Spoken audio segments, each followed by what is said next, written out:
En ce début d'année, LCI peut se réjouir. Bonsoir à tous. Bonjour et bienvenue. Bonjour à tous, bon réveil. Une nouvelle signature, des mois d'actu politique passionnants à l'horizon et surtout un bilan 2019 exceptionnel. Joli cadeau pour les 25 ans de la chaîne. 2019, c'est une année dont on va se souvenir à LCI puisque c'est l'année, la première fois où LCI a atteint le seuil ô combien symbolique de 1 point de part d'audience sur l'ensemble de l'année, ce qui fait de nous aujourd'hui incontestablement la deuxième chaîne d'info avec un écart qui ne cesse de se resserrer avec le leader.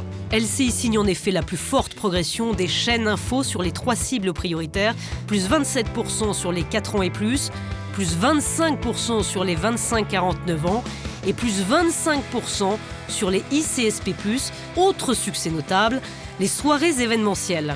Voici la grande confrontation.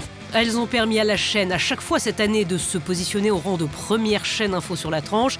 Une année record qui s'explique par un positionnement clair et assumé.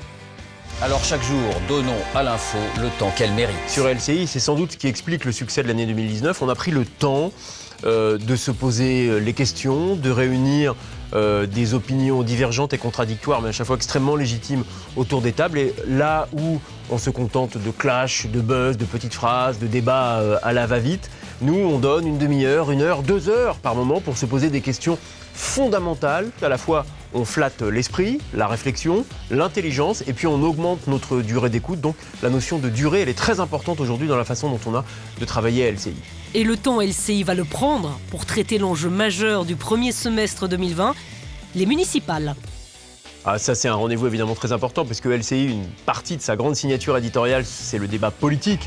On s'est distingué là-dessus tout au long de l'année 2019 et on compte à nouveau monter très fortement en puissance là-dessus à l'occasion des municipales, organiser notamment avec David Pujadas et son équipe une grande confrontation avec les principaux candidats parisiens parce que ça va être l'un des enjeux les plus observés de ces élections et puis faire vivre naturellement les débats. Le premier trimestre 2020 va sans doute être très fortement marqué par ces élections et LCI entend y jouer un rôle de première importance.